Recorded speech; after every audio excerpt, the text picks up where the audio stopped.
Narumo Kikara Ochiru, and welcome to Shift+F1, a podcast about speedy race cars. That, by the way, is Japanese for even monkeys fall from trees, which means that even if you're good at something, you can still make mistakes. Has the F1 monkey fallen from the tree? Will they catch a vine during the April break? We shall see. Thanks to Aaron for the tip, by the way, of that phrase. I'm Drew Scanlon, joining me, Danny O'Dwyer. How are you, Danny? I'm doing good. Yeah, these monkeys, they keep running out of battery midway through the jump. It's kind of embarrassing, to be honest. But look, we'll figure it out. And some of the monkeys sort of, try and jump past another monkey, and unfortunately, at these weird monkey jumping speeds, they're just too different. And I think the FIA really needs to look into that. And by FIA, I mean the trying to quickly come up with acronym about monkeys. No, I think the FIM is actually the motorcycle one. So FOM is the media rights holder, I believe. Okay, that's Formula true. One monkeys. There we go. Thank you. Formula One monkeys. Yes. Formula monkeys. Yeah, Formula monkeys. That's where we're at, folks. Also joining us, Rob Zachney. How are you, Rob? Just enjoying the Autosport comments section. Top comment on an article about Max Verstappen maybe leaving F1. Go elsewhere where there's proper racing, the way it was intended. Real racing fans will follow. F1 is now for the virtue signaling generation. Oh, wow. Liberty media should be studied for knowing how to destroy a proper sport in 4 to 5 months. Wow, we are so woke. I'm expecting Pete Hegseth to start invading us any moment. Wow. Invade your house and start doing push-ups and then drinking all your shit. Yeah. If you are new to this podcast, a very warm welcome to you. And if you are new to Formula One itself, we've got an episode just for you. Our preseason primer episode assumes no prior F1 knowledge and explains how the sport works and who everybody is. So if you'd like to go back and listen to that, it's episode 338. Also, this show would not be possible without our audience over at patreon.com/shiftf1, where every month we release ad-free versions of this podcast early, along with bonus podcasts and videos exclusively for our patrons that cover racing documentaries and films, F1 video games, and experiments with other racing series, and a whole lot of other stuff. So if you'd like to support the show and get access to all of that, head over to patreon.com/shiftf1 or click the link in the show notes. What do we have going on this month in Patreon land? Danny, it's a little weird. It is. And also, I kind of want to talk about what we're going to have this month writ large, because obviously we have this this weird gap that's happening now because of the bizarre war that's happening in the Middle East at the moment. And we've had 2 races cancelled. Kind of think we're gonna have some more cancelled before the end of this year, unless I'm not super optimistic about anything being changed by the time we have what's left, Abu Dhabi and Qatar. No, Qatar is one of these ones, right? So ironic.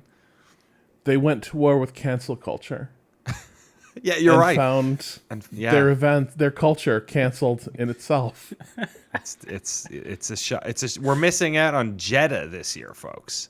Can you imagine Not these Jeddah. cars closing speeds in Jeddah? Oh boy. Yeah, right. Well, even on the old Formula, we were like, Jeddah feels like a place that's designed to get someone killed. Yeah, Jeddah has been for every year. We've had some great races there. Let's, I don't want to put that back. Oh, absolutely. But we were always a little scared of like the Death Star trench run effect. And what was it, like the first year, the final turn where you come in blazingly fast, you got to like have full commitment onto the main straight.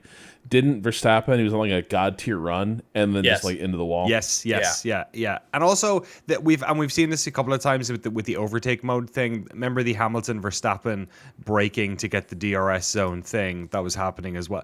So I don't know. In a way, I feel like irony, bullet dodged with Jeddah, but well, I guess we'll have to wait and see. But yeah, the rest of the season, I mean, will they be able to end this year in Abu Dhabi? Like, I don't know, man. There's gonna have to be a lot of diplomacy. The latest news is we might be done with this, and the message from the president is like literally told NATO, go get the oil yourself. It should be easy. Oh my gosh. So I'm taking my toys home. Okay. Cool. Yeah, exactly. News happens fast, so who knows by the time this podcast goes up, but it's just one of the dominoes falling. But, here we are. We have this big old gap now. We have a pre-season break, an early season break in April that no one expected. So, Drew, what are we doing for the next 3 weeks? This would leave us with 3 weeks without an episode. But so what we're going to do is next week's episode will be an emails centric episode. So get them in. We've got a bunch of great ones already. And we'll any news that happens, we'll alert you to that as well. The following week, we're going to put up part 1 of our Drive to Survive episode series, 1 of 2. So if you are not a patron, you'll get to hear us discuss the first half of the most recent season of Drive to Survive. And if you want to hear the second half, you can sign up for the Patreon. And then the week after that, we will have a Patreon exclusive pod, which is the Formula 2 primer people have been asking about as well. So it will be a good time to sign up to the Patreon if you want to get that episode, and also obviously Drive to Survive episode 2 and everything else. So yeah. And then the one after that will, of course, be the pre-Miami show. Pre-Miami. And then there's a bit of a gap after Miami again? Is that what's There's up? We'll have the post-race Miami show, and then we'll have a gap, and then we'll have the pre-Canada show. So, yeah, all right. So we might have another email show in there or something. We'll have to wait and see. But yeah, isn't it? Yeah, it's just a very weird. In a way, it's probably a good thing that it's happening at this stage, because we have a lot of questions coming out of this race that we'll talk about today. But yeah, we will talk about it. Yeah. But yeah, massive thanks, of course, to all of our incredible title sponsors over at patreon.com/Shift+F1. The Military Industrial Complex. Wow. Good business for them at the moment. Not unsurprised that they're a title sponsor. Also, Warizzle, R.I.P. Egberto and Igor Furman, TVGP.TV, Let's Margo Racing, Eaching Wells, Dr. V, Deange, It's a Me Ferrario, AI Generated Content, Mojo Nixon, Get Rich Odai Ryan, Agave ATX, Cyphus Training, Turf SCS, Michael Maves, Cigarettes, TelemetryDeck.com, FTC, Bottas Not Last, Drew Stewart, Super Clippy, Bailey Foot, Abraham Getchell, The H Button, Hashtag Bunny Jerk, Snigs, Nicotine Pouches, Alex Goucher, Max Voltar Keyboards, Jeff Foster, Troy Stammer, William Rumpf, Lachlan the Maddened Man, Samurai Love Story, and Jason Kelly. Thank you all so much for sponsoring our beautiful podcast. And Drew, I think you have a shout out of your own this week. Well, yes, while we're discussing people who are generous with their funds, I did want to give a huge shout out to Sky Rabin, who bought my Monaco tickets. Whoa. Is that our that person's... long national nightmare, my long personal nightmare is over. Is that person's real name, Sky Rabin? It's what they prefer to be shouted out as. That is an amazing... They really swooped down and claimed these tickets. They did, yeah. Right. The shiny little tickets they saw, they That's got right. in their nest. I'm sure it'll be an awesome time, but that is a lot of money, and I am extraordinarily grateful that Sky was willing to help me out when I'm just some dude on the internet. So thank you, Sky, and thanks also to everyone else who reached out and inquired: Ryan, Adam, Dimitri, Daniel, Zach, David, Clint, Doug Meatballs, and Amanda, Nick, Josh, Soletto, Brian, Derek, Fuance, and Adrian. Wow, fair play. And hopefully they can all go to Monaco anyway and hang out together. That sounds like a fun party. That'd be those. There are, you may be surprised, cheaper tickets. I believe still available for Monaco. So my tickets are very cheap. But imagine if everyone went and did a meetup without me. That'd be very cool. That'd be great. If you do that, please take a picture and send it in. You're at that wedding getting pictures, just waves of pictures of like me, Danny, Shift+F1 yeah. Exactly, having a great time. It's like Jensen Button's there. there. Are you on Jensen Button's boat? We're doing we're doing shots with like the Crown Prince. You know what I mean? Like he's there in his suit with his awesome wife and his American accent. Yeah, we're just having a great time. Somehow Danny's hired to be the new team principal over at Audi. Yeah, they wanted me in there. It's gonna be a good time. We need a new Silver Fox. Yes, exactly. I'll be like the Eddie Jordan of the current epoch of F1. Your shirts are not nearly. That's a good point. I wear black shirts every day. Yeah. I might be the opposite of Eddie Jordan. That's a very good point. All right. Well, yes. Thank you again to everyone who offered, and thanks again to Sky for coming through for me. Yeah. Yeah, look, should we take it? I've a 2020 Jeep Wrangler. I'm thinking about getting rid of. So if anyone wants to email me with some offers, okay. If you want, I got eggs. We got chickens. We got chickens and make the ladies' eggs. I sell eggs a bunch. You want to get some of that? I'm sure we can spin out a couple of businesses here on the side. That's right. That's why we do it. We're in it for the big podcast bucks. I'm not selling my Jeep. I'm never selling that Jeep, by the way. All right.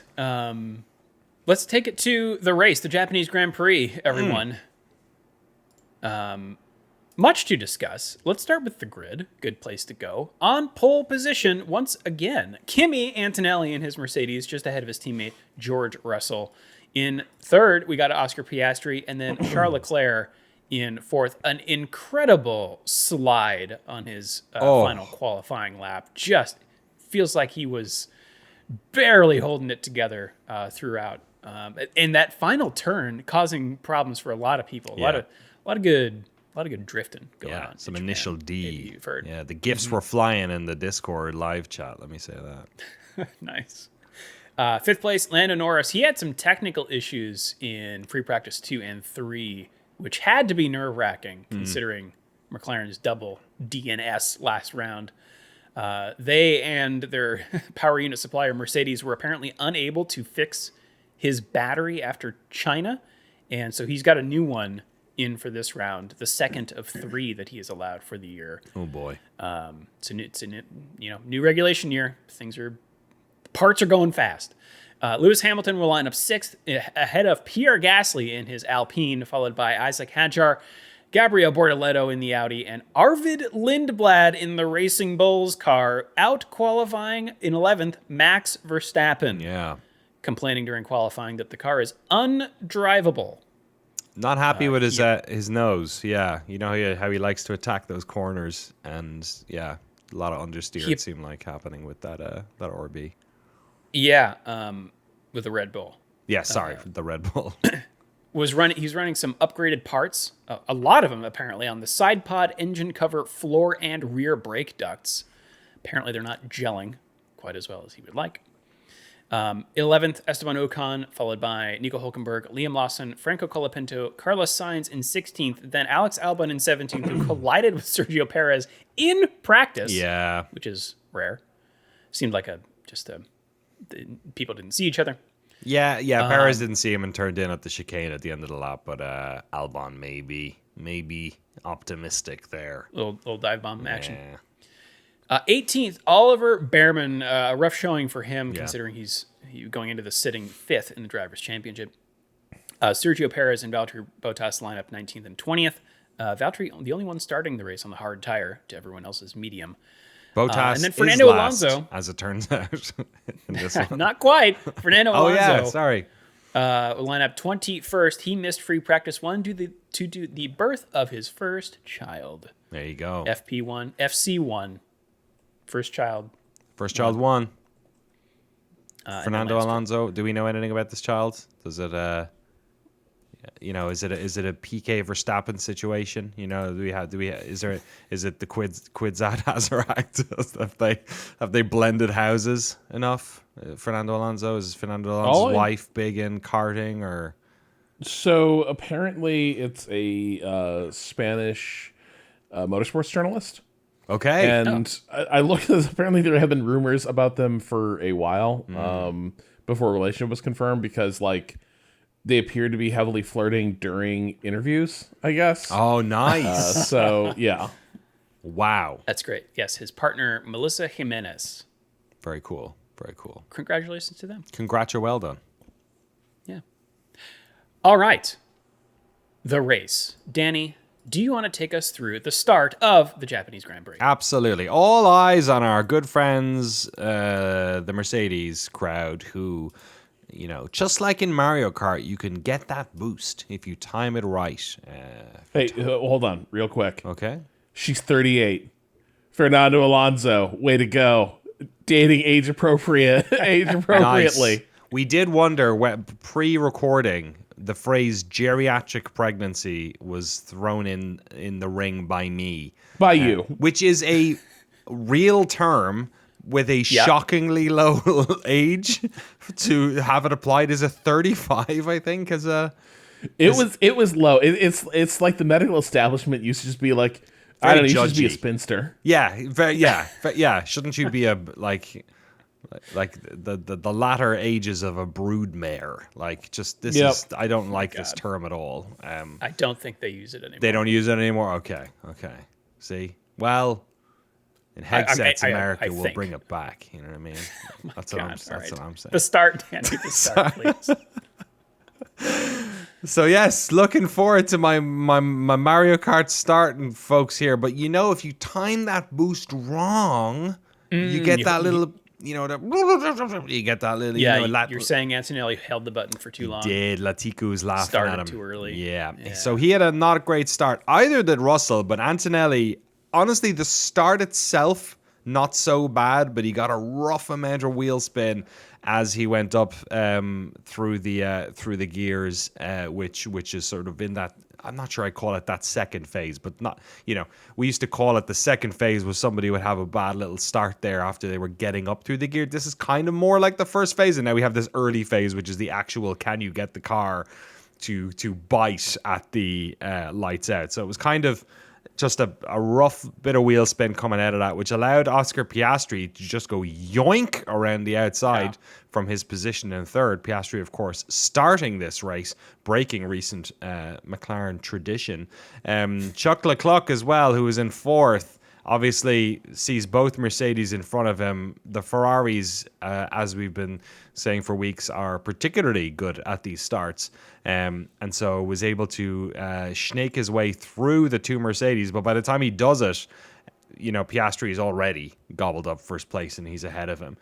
Lando Norris throws himself in the ring as well. Why not? He makes his way up into fourth from his position. And Lewis Hamilton also manages to get past Kimi Antonelli, who by the time they get down into that first turn is abject in sixth position, which is... the first corner, that's a rough one. Obviously not ideal.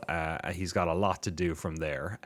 But yeah, great little battle there. Lando ends up getting up into third position ahead of George Russell as well, with a wonderfully brave overtake into the into the S's, the start of the S's.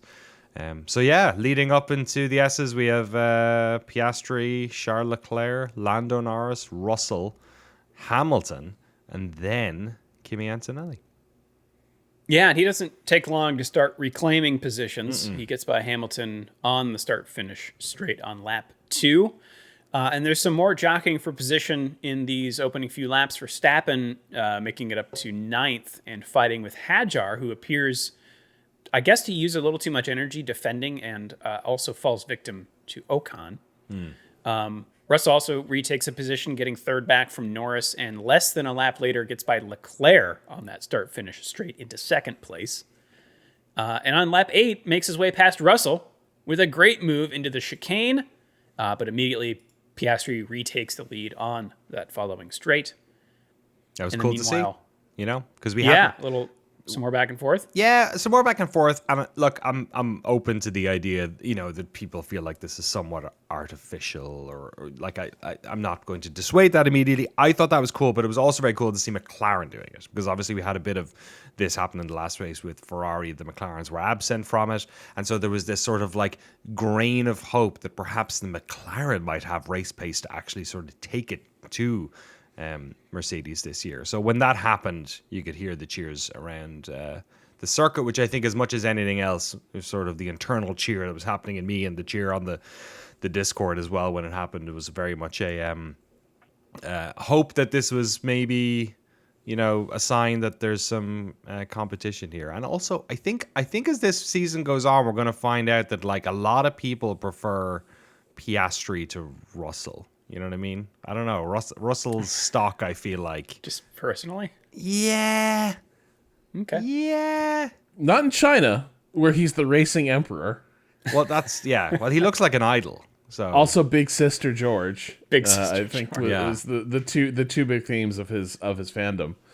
But yeah, no, I'm with you. I do think there's broadly a little bit of I don't know. There's like a low key distaste for George. I think that's out there. Yeah. A little too. I think is how people find him. I don't totally agree, but like I can absolutely see where it is coming from.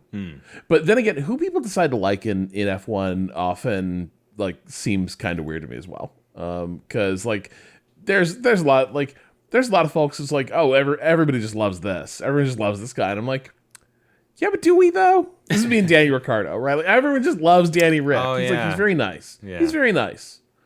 I don't know if it's like just the ray of sunshine he's made out to be. Well, you're saying fandom might be a little weird. Yeah. Yeah. All right. Antonelli, meanwhile, sitting in a train at this point behind Norris and Leclerc. He tries the same move as Russell on lap 11, getting by Norris, and this time he makes it stick, unlike his teammate. And 4 laps later does the same thing to Leclerc, getting himself into 3rd place. He nearly loses it, though, in the final corner, which allows Leclerc to repass him on the straight. Like I said, that final corner proving pretty tricky across the weekend. Yeah, and that overtaking spot, the sort of traditional entry of the chicane after 130R was becoming sort of the spot again. I think a brief mention of the super clipping on that straight is worth a mention. Obviously, F1 this weekend changing some of the battery deployment rules around qualifying in particular to attempt to stop the level of super clipping by expanding the amount of available battery usage at certain RPM. But I think this was another one that sort of left F1 fans a bad taste in their mouth. You know what I mean? Like, or I think the hardcore ones. The ones purists, who could watch an onboard through 130R and go like, wait a minute, they're derating. Well, an onboard, if it doesn't cut away from it, what did you make of this whole thing? Because there's sort of a lot. Silly. Yeah, well, it's hard to tell, right? Because there's elements obviously of this this discussion that we're having around these. Are you talking about the theory they're cutting away from onboards to disguise what's happening with the clipping? Yeah. Yes, that they're cutting away from onboard so that you cannot hear the engines running at that high RPM, right, or high gears right at the end of the straights, and they're going to these outside cameras, external cameras, regular TV cameras. I think a lot of this is coming from the fact that when they posted Kimi's qualifying lap, it cuts away from his onboard right at that time. Right. There's a post in the YouTube comments from F1 saying that there was a technical issue with his onboard, and that's why they didn't show it. They don't want you to hear the soy engine. The spool is spooling up. They did post one of the ghost car videos, which compares his and Russell's lap, and it's from Russell's onboard, and they show his onboard there. So I'm inclined to believe them on this one, especially because when they cut away, they don't come back. So my expectation is that the recording ended or got corrupted at some point, and that anything from then on was lost. I wonder. Not to pick a side on this one, but worth mentioning, Suzuka is one of these tracks that has kind of like China has a bit of a radio issue sometimes. They do run into some transmission problems here. Well, the onboard would be recording, right? Yeah, because a lot of times we'll see live like some glitches. What should be both, right? From the feed, and then in the YouTube posting, or in a replay, or it wouldn't be replay. In the YouTube posting, there isn't any of that. So I think they have an onboard recorder. Okay. But yeah, let's see. Lap 19 is when Piastri pits from the lead, going from medium to hard tires, 2.4 seconds. Russell pits 3 laps later and comes out still behind Piastri. Leclerc had already pitted by this point, so Antonelli, who seemed to have a stronger pace than Russell, is left leading the race. The top 3 of himself, Hamilton, and Gasly having not pitted, along with about half of the field, who also had not pitted. And it is right at this time that we get yellow flags for Behrman in the wall, followed shortly thereafter by a safety car. And on the replay, we see that Behrman was attempting to enter into the spoon curve, but Colapinto is there. And the closing speed, that is the difference in speed between Behrman and Colapinto, was really high, apparently 50 kilometers an hour or 31 miles an hour. And so Behrman has to bail into the grass to avoid hitting Colapinto, and then sort of skids across the track as it turns to the left, thankfully avoiding Colapinto, but Behrman slams into the barrier sideways at more than 50 Gs, which automatically scrambles the medical car. He appeared to be limping as he got out of the car, but thankfully we learned during the race that he didn't break anything, just had a bruise to his knee.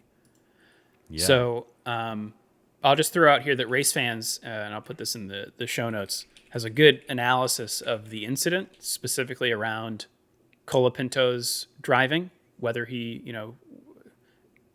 took a different line, went slower than previous laps. It doesn't look to me like Colapinto did anything untoward, but what some drivers like Sainz have pointed out, and we alluded to this a little earlier, is that the main culprit here is the difference in speed as a result of energy harvesting. And if not in this specific case, this is something that they have warned about, and that they surmise, the drivers at least, will continue to happen. Sainz is a director of the Grand Prix Drivers Association, and in this quote from RaceFans says, "I'm hopeful that Formula One management and the FIA will come up with something a bit better for Miami. We've been warning them about this kind of thing happening. These kinds of closing speeds, these kinds of accidents were always going to happen. I'm not very happy with what we've had up until now, and hopefully we come up with a better solution that doesn't create these massive closing speeds and a safer way of going racing." So again, just to kind of reset here, because we are harvesting so much energy, that slows the car down. And so you have cars that aren't harvesting going much faster. And that is unusual. Yeah, especially because the where you harvest and where you deploy stuff has been less predictable than it could have been, perhaps. Like I don't know if before this season started, we had a lot of questions, about like, how is this going to work? Is it going to allow people to take dramatically different laps, different lines? Will tire wear or track conditions have an impact in this? It was just a lot of questions kind of thrown up about it. And what we've noticed is that there is a lot of variance in how drivers are attacking this stuff. And it's not just on a driver by driver, it's on a lap by lap, it's on a position by position. And yeah, like you said, the drivers had been warning about this.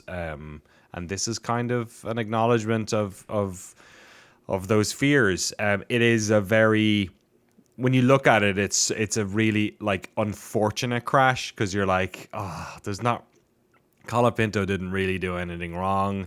He actually ends up sort of sympathetically going off himself a little bit as well after he watches another car fly across him. He misses somewhat distracting. Yes. Yeah, exactly. He misses the entrance to Spoon, or the left hander on it. And Behrman is what do you do? It's one of these you turn a corner and there's somebody stopped in the middle of the road. You know what I mean? Like, what do? Do you slam the brakes and go into the back of them? Do you try and get around them? There's kind of no great option available for him, and it's kind of a nasty place for it to happen, because it's on a you're basically between two apexes of a course. There's no straight really there, and then unfortunately when he loses it onto the grass, there's only one place for him to go. And I'm glad he's all right, because the car looked like it went sideways into the barrier. I think maybe, and then we obviously saw him hobbling, and they took a little while to get back to him. And obviously, Suzuka is a track that we have a lot of unfortunate memories of incidents over the years. Gio Bianchi, of course, but also that terrible, truck on the road incident we had a number of years ago as well. So there's always a bit of me at Suzuka that's like, all right, let's just chill out here, folks. So yeah, thankfully he's all right. But what do they do about this? Because like the only reasonable, or the only real sort of non-milquetoast response to this is to dampen the effect of the batteries, right? Like to get that 50-50 back to 75-25 or something. And I don't think they're going to go there. Like I think we're going to see sort of like, piecemeal change to try and like take the heat off of this. But I don't know if what are your thoughts on this, Rob? Because I'm kind of, I don't know what they're going to do. Yeah, there's a few things. First, I think one like my immediate reaction was Colapinto got way into the middle of the racetrack. Like my first reaction just watching it live was he drifted way the fuck over and closed off like both paths you would take like around him through there. And like it looked like there was a mirror check there too. So there's a degree of there are styles of driving that have gotten more acceptable because the racing is so safe that back in like the 70s might have gotten you your ass kicked. And I think that was one such moment. But the other issue, so it gets complicated because Colapinto is going to be like, yeah, it absolutely shows, how tough it is with these regs. I'm just a sitting duck out there. Don't look at me for my role in it. It's these goddamn battery regs. There's an incentive there. There's a lot of drivers who, we weren't getting traction with the argument for whether or not this is aesthetically good racing, but nobody can argue with safety. And so you're going to have a lot of people like sort of moving that route to try and shift to work the refs back to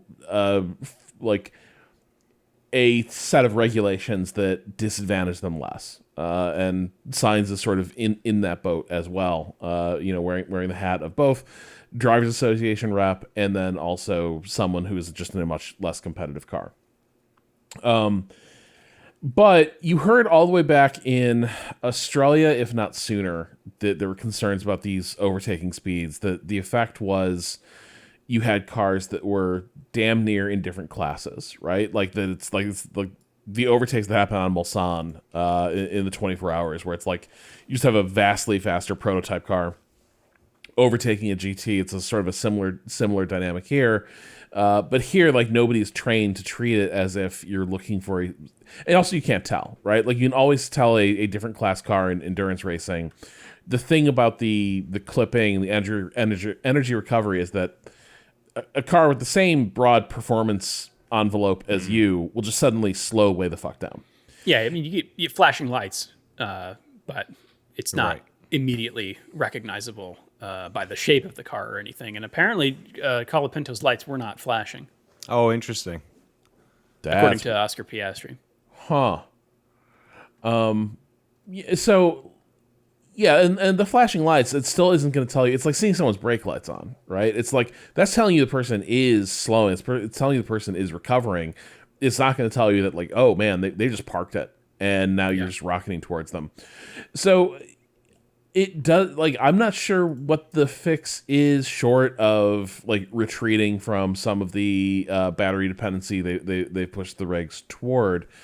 I guess the other question is, are they at the limit of what these energy systems can do, where can you loosen it up a bit and allow more harvesting and deployment per lap so that you are not clipping this, you are not like at the edge of this battery budget all the time. Now, the problem there is people spend what's in their pocket. Yeah. Like, if you're like, we're going to let you recover more per lap, but you negate overtake mode as well. In that situation, what you're doing is you're sort of gobbling overtake mode's cake. You know what I mean? Like you're right taking it out of that.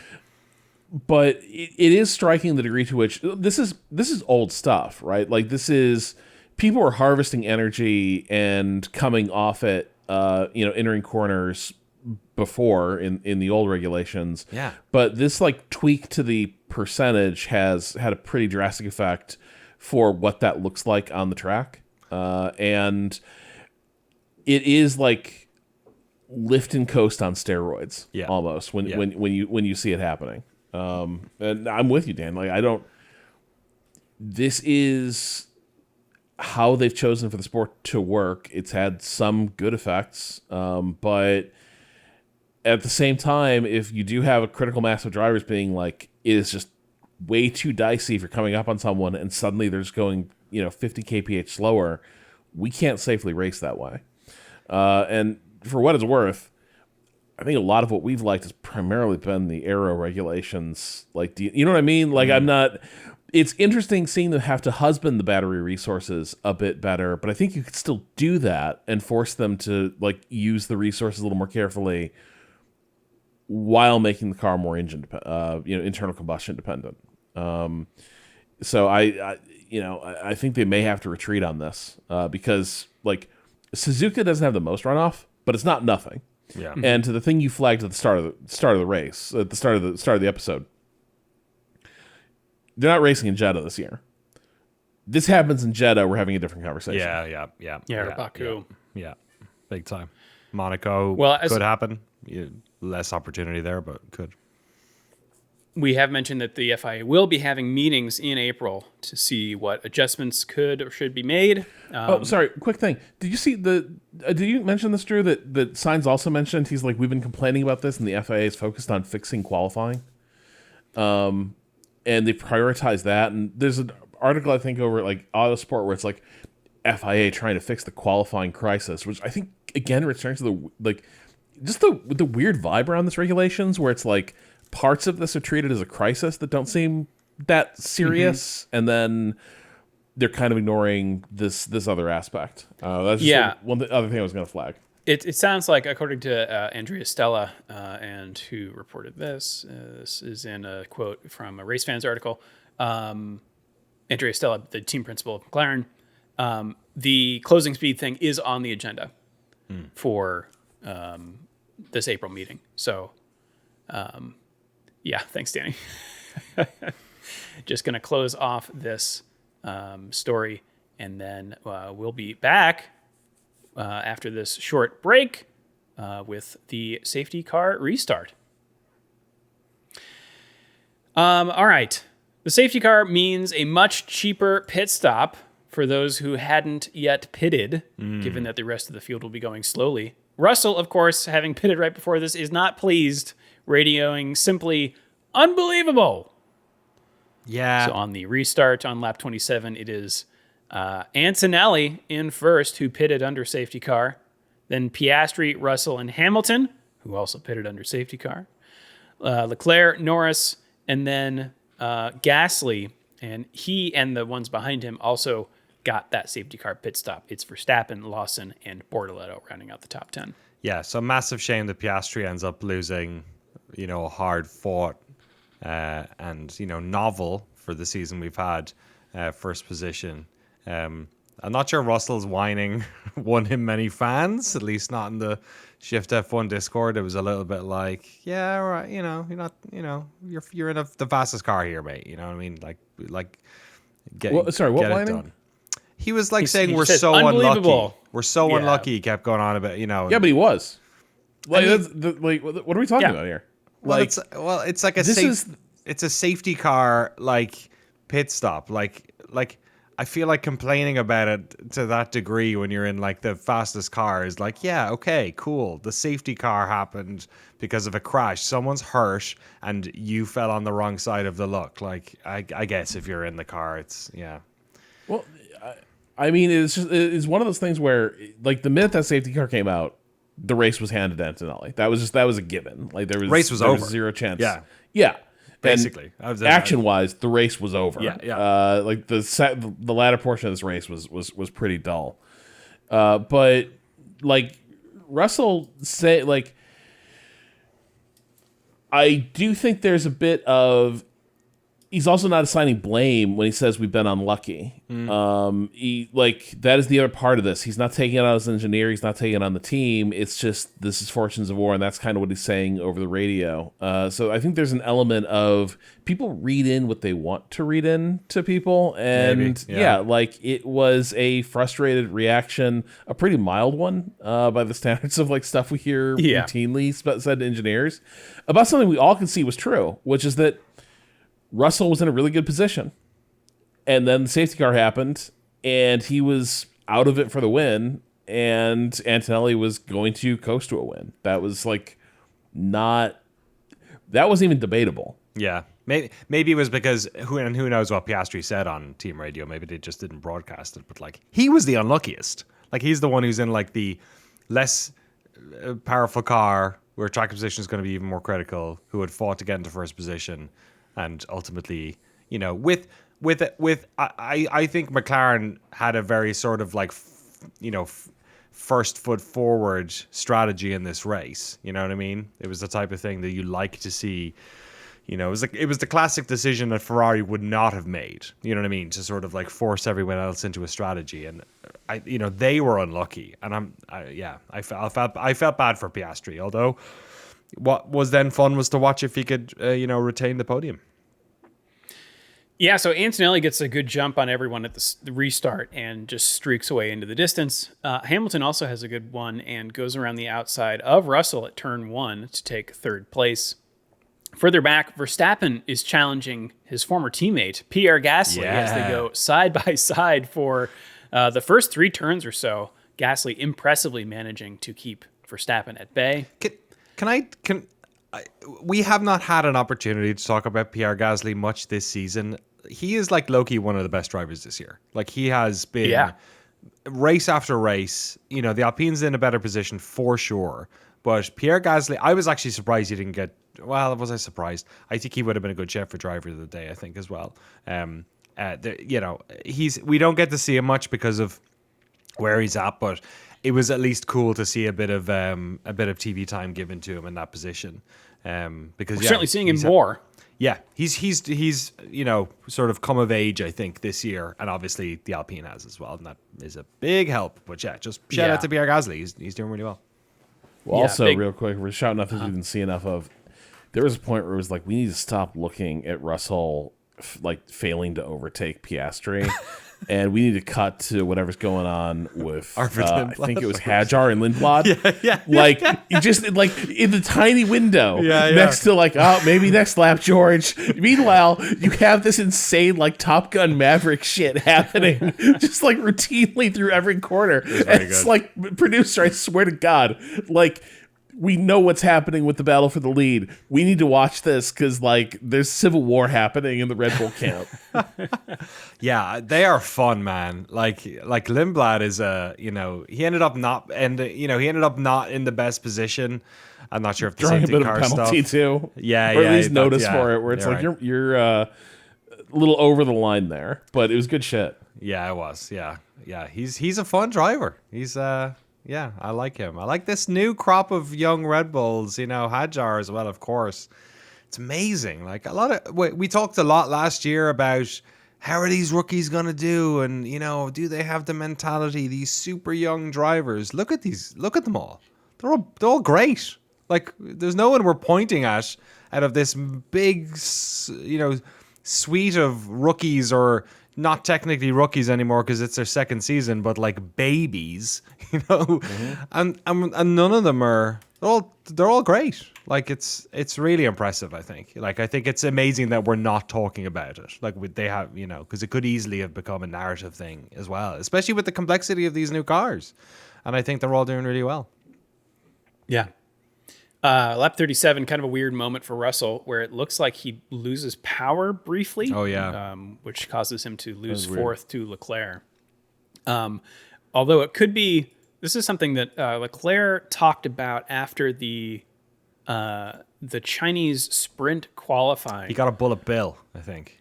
That's what it was. So he, and this is, let's see, I saw this in the race. So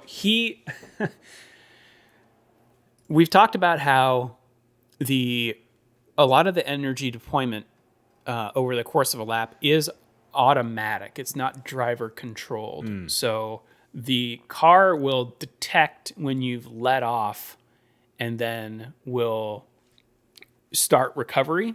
Or it will like try to detect where you are on the track and then deploy energy in a certain place. Leclerc said during China sprint qualifying, he had to correct for a slide and lifted off by like 2% of the throttle, way. which is like 2 millimeters, right? And it learned that? Well, not that it learned it. The car thought he was in some other place. Throttle map thing. And so it messed up. Oh, no. that was my thought. The way map. the power died. Yep. Yeah, and so he attributed that to losing half a second on that lap. Wow. He's also saying, like, goes on to say, like, the FIA needs to figure this out. I don't know if at this point, or if that kind of a thing is an FIA thing or a Ferrari, you got to mess with your algorithm a little more kind of a thing. That's wild. But like, you got to, like, I think what his point is, you have to be able to, the regulations must allow for a driver to be able to control their car and to, correct for slides and things like that, and not have to worry about, energy management. So I think that's an interesting, subtle point to this kind of overall discussion of the new regulations. But maybe that happened here. I'm not quite sure. Lap 42, Hamilton, despite his newer tires, is getting hounded by Leclerc. They're very close through the final chicane, but Leclerc gets a run on him down the start-finish straight and sweeps around the outside of turn 1. Their wheels getting uncomfortably close, but in the end, Leclerc takes that final podium position. And that's not it for Hamilton, because one lap later, Russell gets by him in the same place for 4th. Hamilton was apparently on the radio asking about what's going on with the car's energy deployment, and seems to be having more trouble because at one point he cuts the final chicane ahead of Norris, and eventually cedes that place to him on lap 48, albeit briefly, because he then retakes 5th from Norris on the following straight. But then Norris Sky takes commentators, it back from him. Right? Yes. He overtakes him, I think, a lap on later. the penultimate lap. Yes, yeah. Great overtake. That same spot, entry chicane after 130. That's right. 130 or. Yes. The Sky commentators pointed out that the final lap is a great time to use all of your energy, because then you don't have to worry about getting retaken. 3 laps remaining. Russell goes for it on Leclerc, taking 3rd place into the chicane, but Leclerc then has a chance to come back at him and does, hanging it out around the outside of turn 1 to retake the place. I also kind of thought, like, well, maybe three laps to go is a good time, because if you go for it and then you get retaken, you still have one more chance to do it. But it didn't look like Russell was able to do it there. So Leclerc takes the final step on the podium. Yeah, split luck there, fortunes for the Mercedes, because Russell's struggling to get past some of these drivers to get a podium. Antonelli, 15 seconds up the road. Yeah, and he gets a from Bono, his race engineer, who used to engineer Lewis Hamilton. He gets a get in there, Kimmy. Get in there, Kimmy. That's what he said. Sure. If you listened to, is that notable? If you watched any of Lewis Hamilton's victories, you're right. Get in there, Lewis. You'll notice "get in there, Lewis" as a common radio phrase. He becomes. Yeah, sorry, you took the words out of my mouth. The youngest ever leader of the F1 Drivers' Championship at 19 years old, and even more importantly, they said his name right at the podium ceremony this time, much to the laughter of some of the people watching. Right. Second place, Oscar Piastri finally got to start a race. Yeah. This time. Fair play. This season. Great drive. Great to see him out there.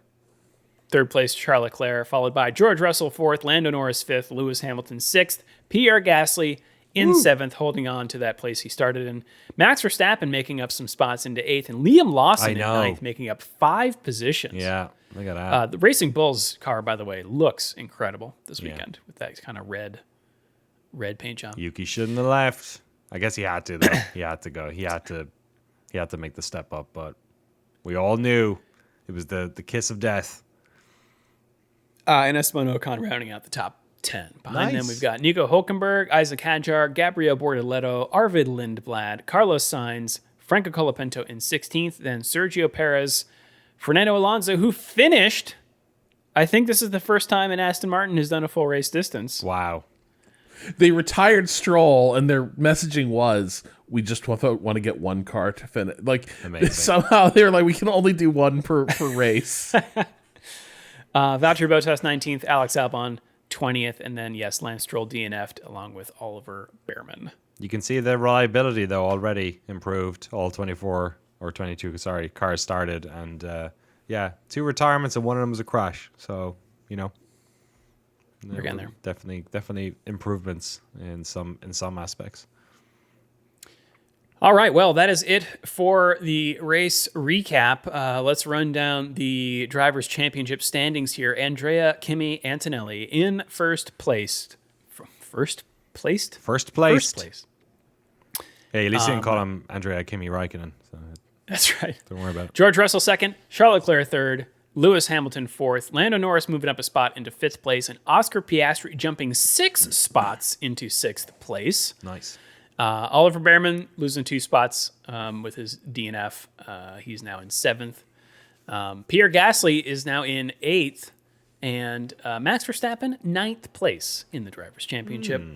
We'll get to his saltiness in a second. Yes. Liam Lawson in 10th. And then Arvid Lindblad in 11th. Isaac Hadjar in 12th, tied on points with Lindblad. Gabriel Bortoleto, 13th, tied on points with Carlos Sainz in 14th. Esteban Ocon in 15th, tied on points with Franco Colapinto in 16th, and then the zeros of Nico Hulkenberg, Alex Albon, Valtteri Bottas, Sergio Perez, Fernando Alonso, and Lance Stroll. We've got some movement in the Constructors' Championship as well. Mercedes still on top, Ferrari second, McLaren third. Gene Haas team still hanging in 4th place. Alpine has moved up 2 spots to 5th place, tied on points with Red Bull. They are in 6th, followed by Racing Bulls, 2 points back in 7th place. Then Audi in 8th, tied on points with Williams in 9th. And then Cadillac and Aston Martin both have 0. Whew! All right.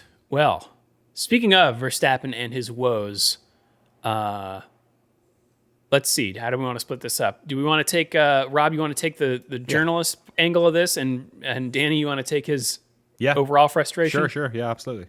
Go ahead, Rob. You want to go first? So apparently this news came out early in the Grand Prix weekend that at the start of a media session held in Red Bull hospitality, Verstappen refused to begin the session until I think it was the Guardian's Giles Richards was removed from the session.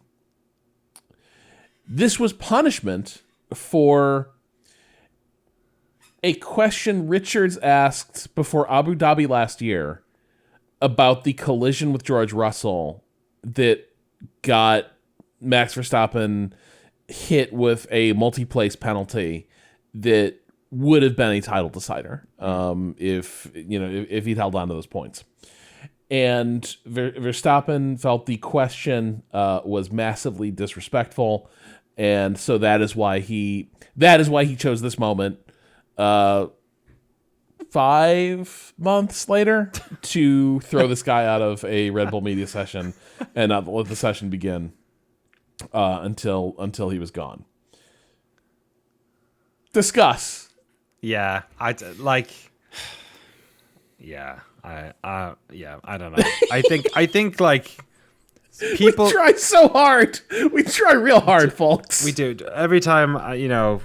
Max, I feel like if you listen to this podcast going back a couple of years, I think my tenor around Max was very different.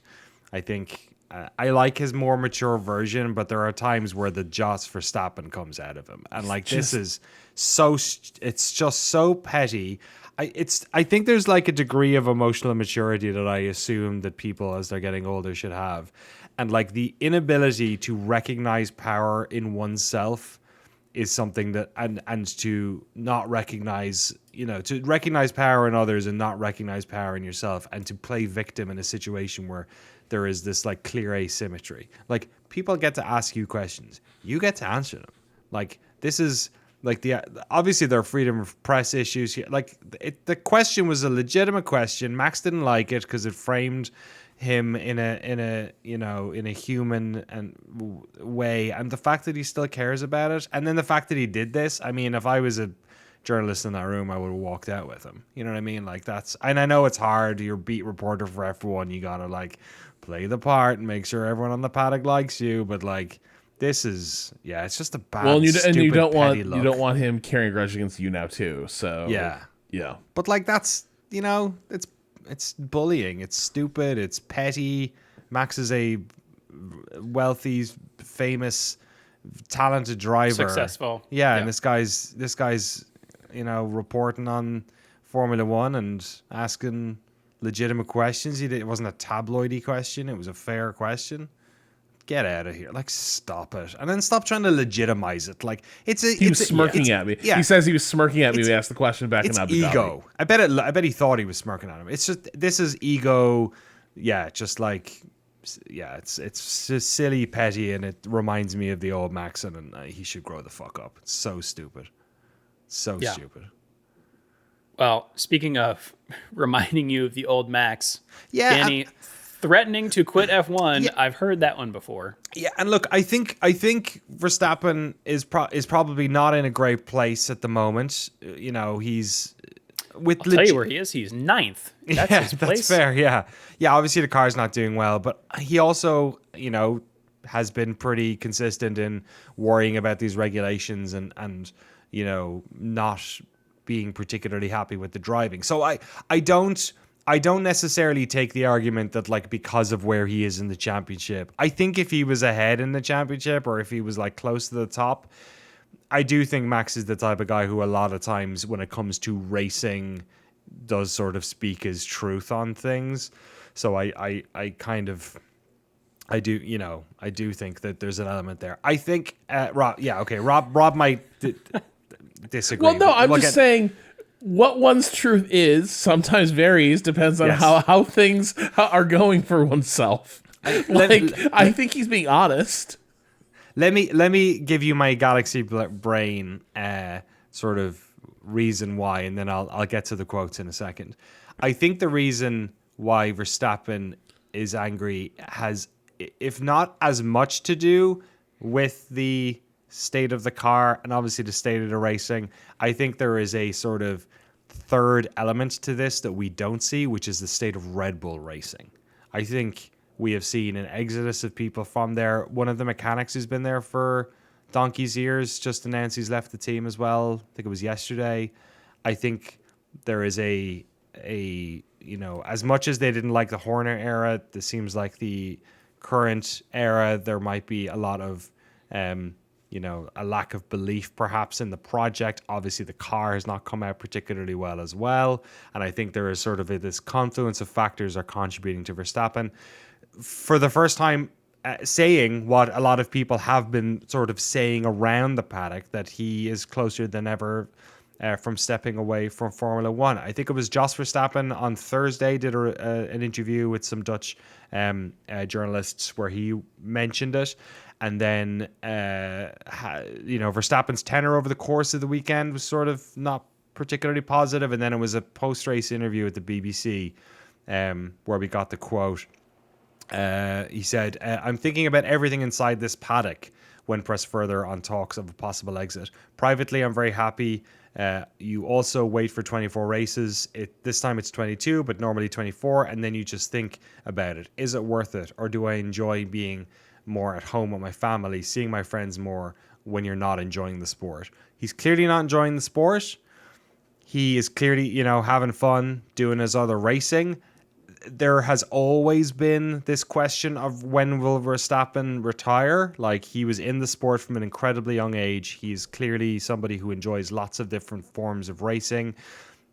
His exit from F1 prematurely, let's say, has been somewhat inevitable. Whether or not it's something he does and comes back, who knows? But like everyone sort of assumed that Max wouldn't do an Alonso, wouldn't get into his latter years having never experienced other types of racing.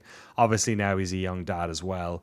He was a young stepdad for a while. Now he's a young father. That's obviously going to be playing on his mind as well. So yeah, I think there is a legitimate chance that he obviously will play out this season. There is a break clause in his contract that says if by the summer break he's not in second, he can leave his contract, because his contract doesn't run out until the end of the 2027 season. Which is going to happen. They're not going to be second, so that exit clause is going to be triggered in the summertime. Don't think he's going to leave mid-season.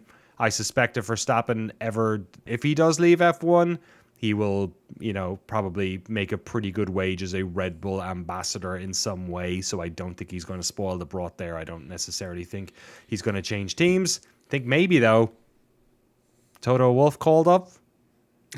Maybe you made the wrong call. Don't know. Maybe. Yeah. I mean, I'm taking this with a grain of salt to some degree. I think years ago, I forget when it was, but there were also like, is Verstappen going to leave? Like, this is not the first time this story has come up. I think it's a different situation now. He's got more championships under his belt. Yeah. And I think it's going to be down to what he values. Like, does he value being the greatest of all time? I don't know. I think he might value having fun now that he's got, 4 championships under his belt. I think he might actually value having fun more than, eclipsing Hamilton, Schumacher. And whether you are the best numerically and whether or not you believe you are the best, I think are two different things. And I think he does believe he's the best. And I think a lot of people do too, in fairness. And I think he's maybe not like a Vettel level student of the sport, but I do think just anyone who's watched F1 or been familiar with it the last 20 years, counting championships is not really going to decide who is the best ever to do it. You become more and more aware of the nature of the sport now creates dynasties, but that doesn't necessarily indicate who is the best to ever do it. But yeah, I think it's of a piece with the guy's on tilt a little bit, right? You got the lash out at the journalist is kind of the guy is tilting. He's looking for places to assert himself. He's not having a good time. He's pissed off, and sort of the more aspects of his personality that are Max is a little prick. Those are coming out a little bit to the fore. I do think there is a bit of God, there's a two you know what though? Fuck it. I'm just gonna lean into the fact that sometimes I don't like this guy. There's a part of me that really sympathizes with, and I think there's always been this through line with him, where of anyone who's ever been great at F1, he seemed the one who enjoys being in F1 the least. It's always been the case. He always seemed like someone who was very quick to think about, I don't want to be here forever. I don't want to do this. You think about Antonelli and Drive to Survive being they've got me doing 40. Lewis, they got me doing 40 appearance days. I don't think Max enjoys that shit. I think Max wants to go play video games, and now he's got a family, and I think this stuff is real for him. So I think there is a bit of that, and I think he enjoys racing other series and other sorts of tracks. On the other hand, it's hard to get away from the way this seems like some of the softest shit I've ever seen from an F1 champion, where, oh, I'm sorry, is the car not competitive this year? And it turns out F1 is bad now, and it's time to leave. This is the most I'm taking my ball and going home thing I've maybe ever seen. Nico Rosberg left on a high note. He was like, "Oh, I've seen the top. Yeah, don't want to do what it takes to climb this mountain ever again in my fucking life. I'm gone." Yeah, but this is, I already dealt with my years in a mediocre car. And then I had years in a dominant car. Now I'm back in a mediocre car, and this sucks. I hate the sport now. I'm gone. I'm just not gonna stick it out. And most other drivers have. Now, it is possible he's learning from them. He's looking at do I want to be? Do I want to be Alonso? Fernando Alonso? Yeah. Do I want to be Lewis Hamilton? Like riding out the lean years at Mercedes, then going into a situation at Ferrari that who knows what's going to happen? Do I want to be Michael Schumacher, toughing out sort of the waning years at Ferrari, and then coming back for sort of a mediocre comeback? Getting owned by Nico Rosberg. Like I do think there's examples of most of the people who've stuck out bad cars are doing it because things will come back around, right? And I'll get my chance. And for most of them, it doesn't. It did for Lewis, sort of. He left McLaren, stayed in the sport, and hitched his wagon to a dominant program. But for the most part, people who like win their championships and then are like, all right, where's my next one coming from? The answer's nowhere. Yeah. Didn't show up for Vettel. Didn't show up for Alonso. Senna. In the meantime, you're sacrificing a lot of your life. And I like even just pragmatically, I think he should leave F1 in a couple of years. Like I think like if I was in his position, and it's obviously incredibly difficult to do so, he's done it. He's done it now multiple times.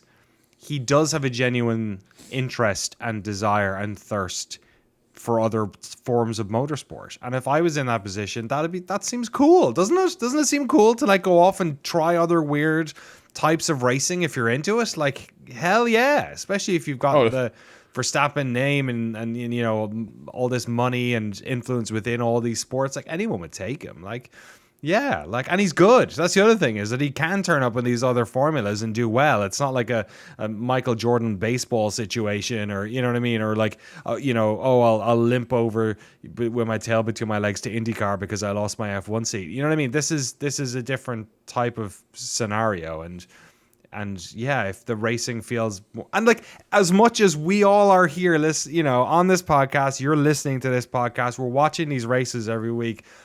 F1 can be one of the least competitive racing crafts there is. We don't love it because every week who's going to win, and we don't know who's going to win. We love it because of lots of other reasons. So like I think once you've been in that machine a while, and if your desire isn't just to like, because he can easy mode pick the best team. Like if he wanted, he could wait, see who has the best car, and then ask them for a job, and they'd say yes. But like, does that sound fun to somebody who's like a competitor? Does that sound competitive, or is competitive? I'm going to go in a completely different series, and I'm going to show everyone how good I am at this too. I think the thing that kind of rubs me the worst about this is like the quitting as a moral good. Yes, 100%. Right? Where it's like, this is not, these cars are not Yeah. racing. Yeah. This is, I'm leaving because F1 is not what it was. And then it's just like, it fuels the chuds around F1 everywhere. He's always sort of been their chud standard bearer. But in terms of like, what's at stake? Oh, I'd be a vapor trail. I'd be gone. Yeah. Like, Yeah. F1, the season is so long. They make you, like, you're the dancing monkey for so many people. 100%. And if you're like, you got your money, you can go, like, race literally anything. Yeah. Again, like, on your own terms. We all watched the Fassbender thing. Yeah. Hey, hanging out with your boys, going racing around Europe, seems pretty good. Seems all right. Yeah. Yeah. No, I'm with you. And I think the other thing I don't necessarily like about this, and we've seen this in the past with like with him and the army of fans, but I think this is less of me pointing at Max in particular with this, and just broadly speaking, we're entering this is a really like, it feels like the start of quite a toxic era in the F1 fan base. Like if you go look at the comments on the Japanese Grand Prix YouTube, and again, look, this is self-filtering.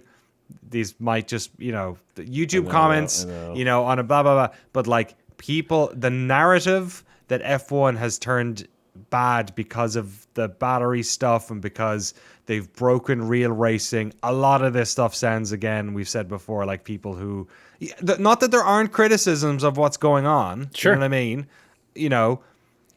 We're not here to like to whitewash the current regulations or We anything. just talked a lot about him. Yeah. Yeah, but the idea that like the pure, like, people's memories are Don't so know what the short, fuck man. you were talking. They don't like, know what they're literally talking anyone about. is like, this is not real racing. The minute I hear real racing applied to F1, I'm just like, shut up. Okay, I do not need to think about anything you have to say from here. Yeah. Like, this is the most ahistorical, like, there's no platonic form of racing that's ever been observed. Right. Basically. That's certainly my- not an F1. What I keep thinking is like, sports are not science experiments. Yep. They are games, and Yeah. games need balance. Games and games are entertainment. Yeah. So get over yourself. Sports They entertainment. had the 3-point line in basketball until basketball had been around for like decades. And there's still people who are like, well, that fucked up the sport forever. Do you see that Yeah. Shot the clock. end of that Yukon fight or game? No. No. There was a buzzer beater in the March Madness semifinals that is epic. You should go check it out. Oh, Drew, that bit about like the shot clock, because pre-shot clock, Oh, yeah. the pass and delay strategies teams would try to do, where it's like basketball as a submission hold ground game. Exactly, It's yeah. just like they're all Octagon artificial. control. Yeah. Yes, everyone needs to. Things are at every point you're trying to figure out, like, ooh, this is having unexpected consequences. Games are artificial because rules are artificial.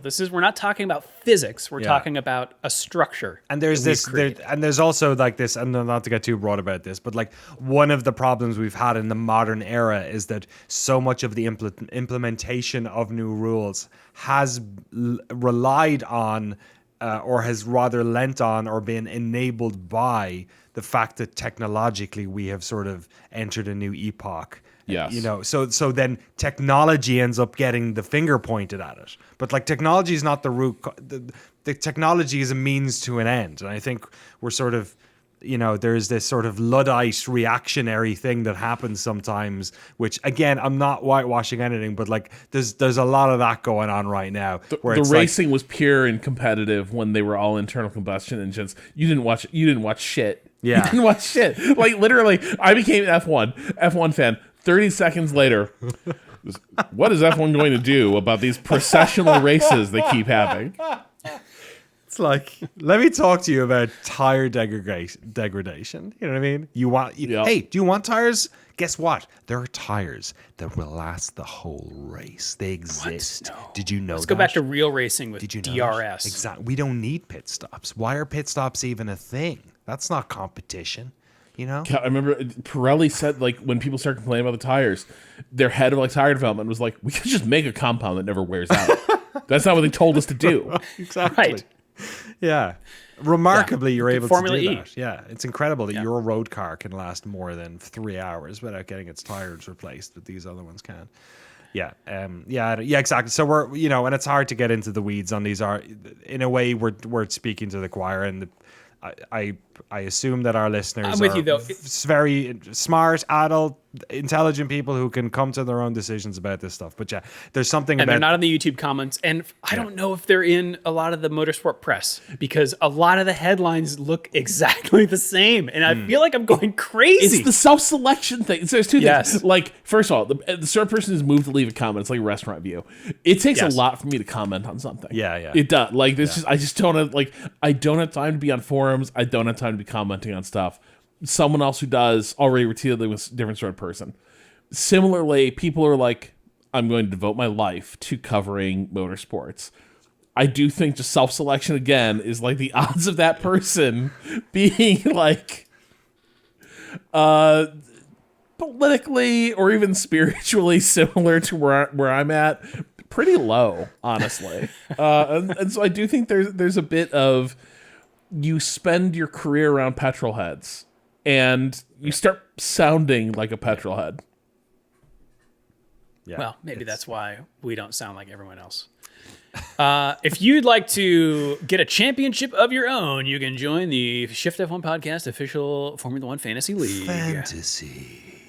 Boy, look at this podium from Japan. It is a 6-way tie for second between Destroya, the Macarena, Haasing a Good Time, I Cast Haste, Lederhosen, and Hamilton's Revenge Tour. But in Nice. first, the Leo Leclerc Motor Club. Very good. Very good. Fantastic. Leo Leclerc. Overall, though, it's good. I prefer Chocolate Clock, but we'll get there. well, Leo, the tiny dachshund is Oh, sorry. my Of opinion. course. Yeah. much cuter. Good old Leo. The overall podium, though, looks like this. In the Nico time. In second, cigarettes. Oh, right. And in wow. first, the Macarena. Oh, the Macarena. It's back. Macarena. I had heard that I think it was during this broadcast. The Macarena, the whole, why is it called that? You do at the end of when you go high at the Macarena, you do flip 180. You do turn 180, right? You do a 180 degree turn, just like the wing. Just like the one. Oh. Okay. Yeah. All right. Who came up with it? There's definitely one person that did that. There's no way. Fred Vasseur? Yeah, probably.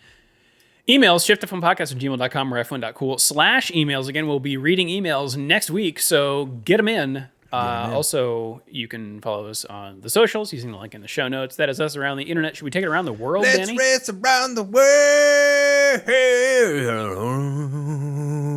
but not in the Middle East. Yeah, not a lot of racing happening this Easter weekend. We've got the Craftsman trucks at Rockingham Speedway in Rockingham, North Carolina for the Black's Tire 200. We've also got the, it's not the NASCAR Xfinity Series, it's the O'Reilly Auto Parts Series. Also in Rockingham. For the North Carolina Education Lottery 250 presented by Black's Tire. Congratulations to all of the students that win an education this year in that lottery. And we've Both got of them. Super Formula at the unfortunately renamed Mobility Resort Motegi in Haga District, Tochigi Prefecture. Mobility Resort sounds like... That sounds like I'm checking in for extensive physical therapy following your surgery. Yes. I was going to say... Oh, you gotta go to... I'm sorry, you have to say go an to old Mobility folks Resort. home. Yeah, But, it does. And listen, there's times I wake up and my hips are like, time to go to the Mobility Resort, Rob. But you know what? Nice. Twin ring. Oh, Yeah, like yeah. Tatooine, the twin sons of Yes. racing. Yeah. It's a good time. So I wonder how many races were cancelled this week because of the I don't know. Middle Eastern Maybe some endurance stuff. I'm not fracas. sure. Do you guys think that was at the end of the race around the world? It is. It was. Do you what do you guys? Let's like just make an expectation. What do you guys think that Qatar and Abu Dhabi will happen? Because we're talking the end of November, like sort of Thanksgiving is Qatar and Abu Dhabi is obviously the last race of the year, December 6th. So it's the final two rounds. Will we be in Berlin by Christmas? Is that what you're asking? That effectively, yes. That's the situation we're in right now. They got Azerbaijan in 26 September.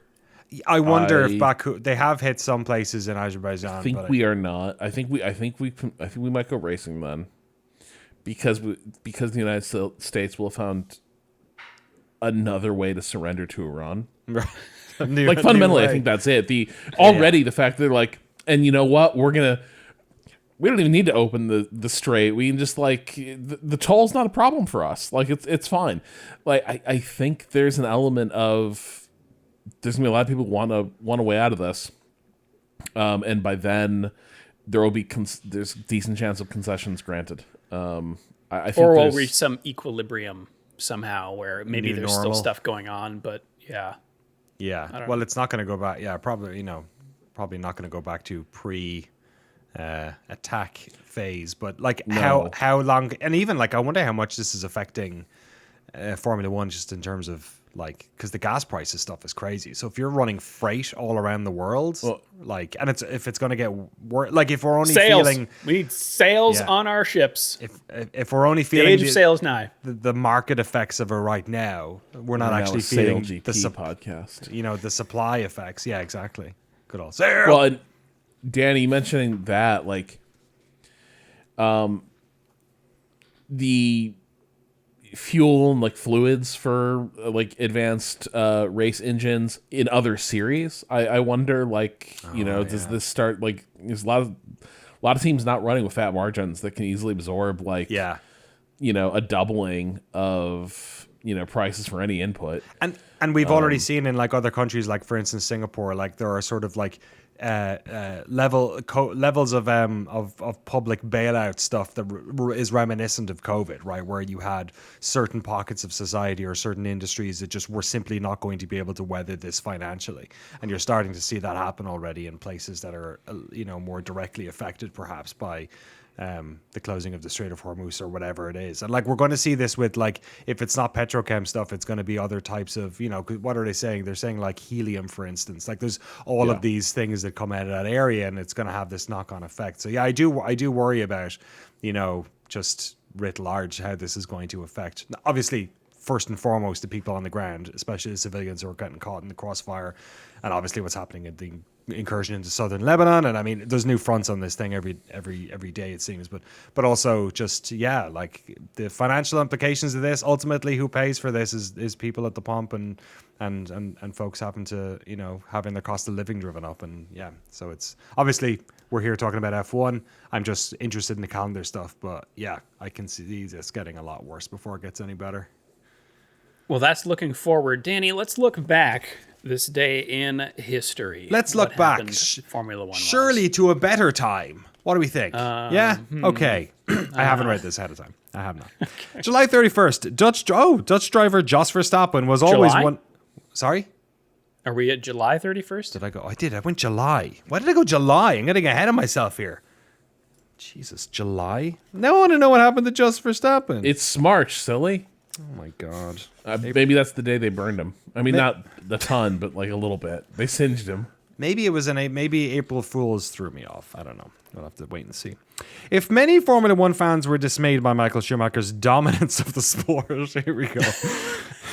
The news that he had a younger brother who was also pretty nifty behind the wheel may not have been good. In 1999, Ralf Schumacher joined Williams, and by 2001, the Grove team was moving back towards winning ways. Michael and Ralf made history on this day in 2001 when they qualified first and second, respectively, for the Brazilian Grand Prix. They were the first siblings to achieve a front-row lockout in F1 history. Nice. Something that has never been broken. I'm for sure probably won't be. Maybe not ever. A year later, back at Interlagos, and Enrique... I don't know. Leclerc's brother is waiting in the wings. Oh, you're good point. Yeah, he's probably the closest one. I need to... Maybe sort of like a Daniel Plainview's half-brother situation. Maybe someone will turn up. You know what I mean? Like, who's the most likely to have a secret half-brother or half-sister in F1? I bet Alonso. He's got that sort of telenovela sort of life going on. He quits, but then he retires from F1, but then a different Alonso comes back with a mustache. It's like, no, I'm a completely new one. I'm Fernando Alonso. Right. Alonso?